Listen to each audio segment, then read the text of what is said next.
King Apollo tells his tale. I can't say once there was, twice there wasn't.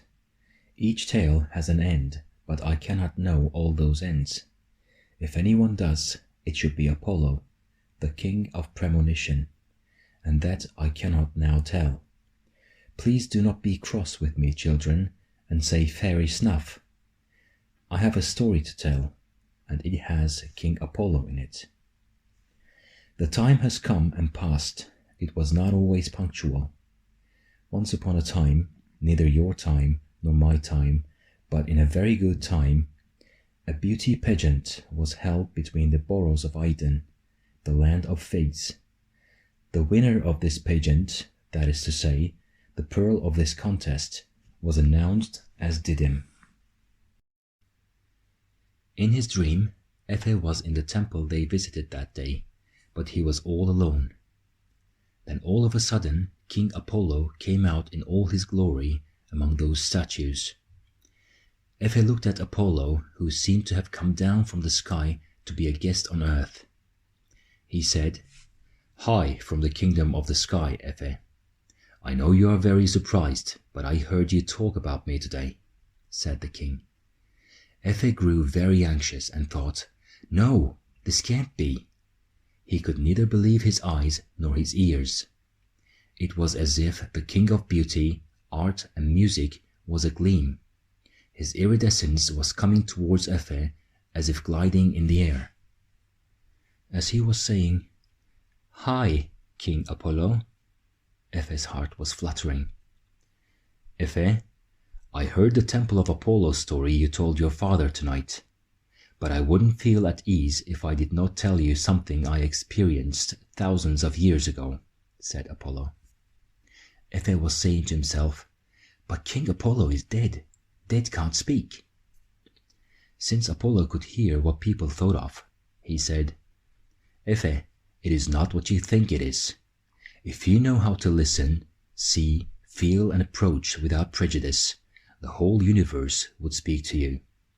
All you need to know now is this." And then he went on to tell his story. "Many, many years ago, I was the king of music, arrows, sun, and light. With the arrows I threw in wars, I would take down all my enemies. But one day, I was so overwhelmed. I loved so much. And I watched a fragrant tree to be born out of my beloved. The name of this tree is Daphne, and the name of my beloved was Daphne." Efe said, "What do you mean, dear king? You speak in riddles. What I understand is your loved one turned into a Daphne tree. Is that right?" he asked curiously. King Apollo said, "Yes, dear child.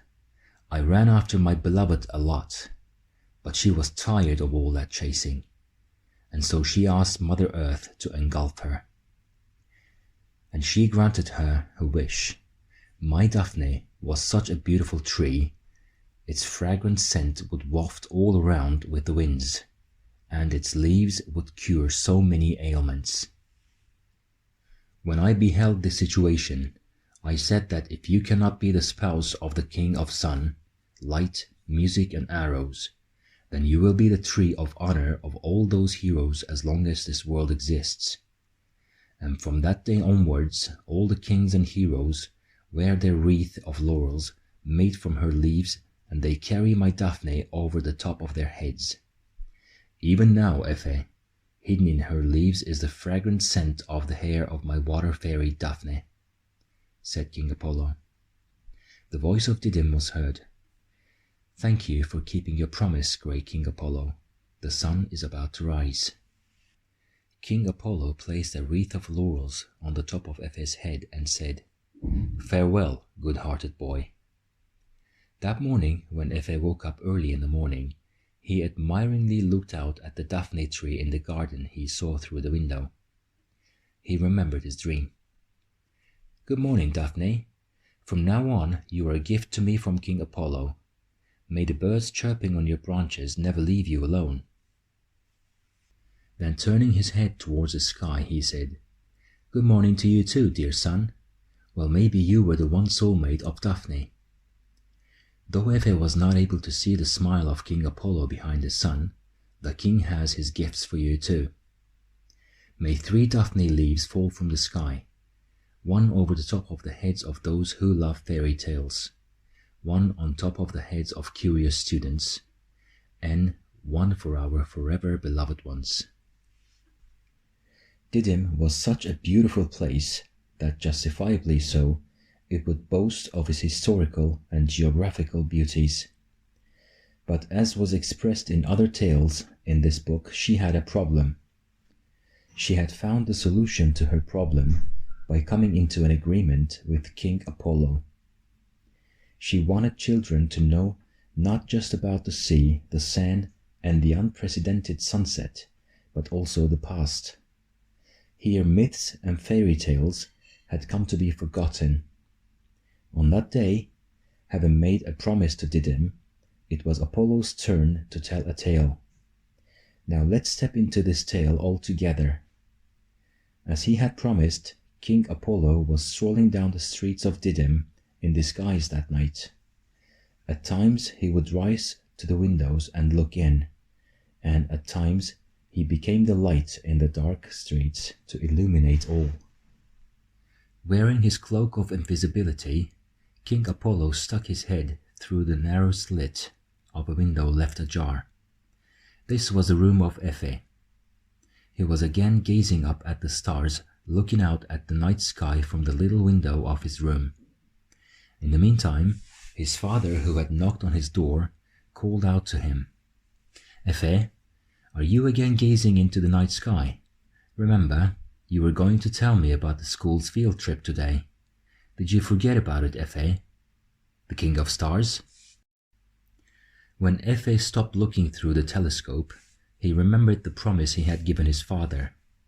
"Come on, tell me before you go to sleep, and let us not sleep before we find out more about King Apollo, to the columns of whom we always go and look at. Let's hear it from you," said his father. Efe started to tell his father about their field trip. One day, when King Apollo was passing through lush green trees, he had come by Shepherd Brancos, who was crying for his lamb had sprained his ankle. But King Apollo was not going around like a king. At that moment, King Apollo, who was wearing his cloak of invisibility, was trying to recall in that memory of his. That means from his outfit no one could have understood he was a king. He really liked Didim and wanted his people to live forever in happiness. Truth be told, father, our city was also very abundant in antiquity.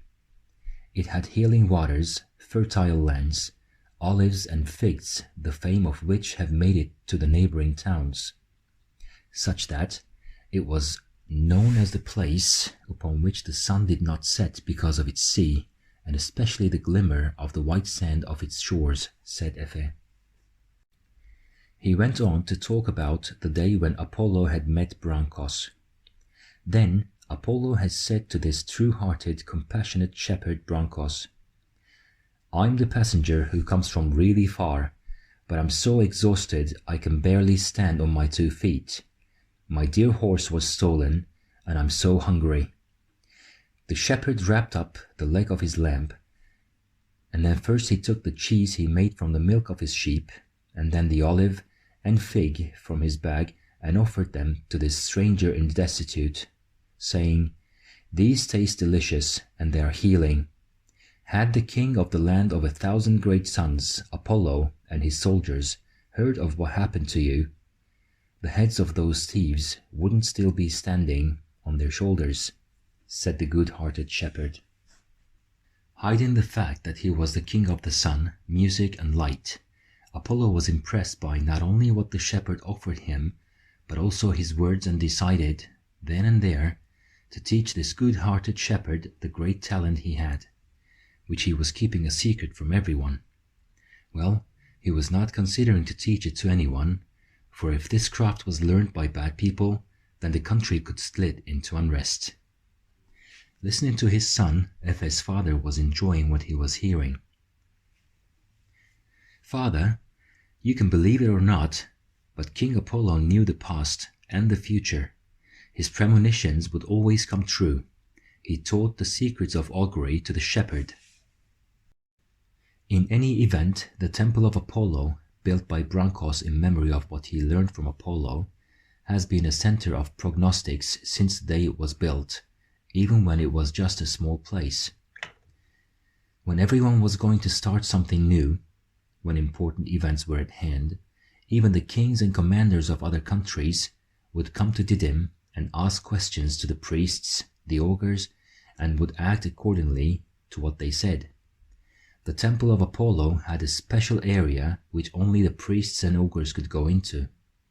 The name Didim, which meant twins, was given to the city because Artemis and Apollo were twins. Efe went on and on.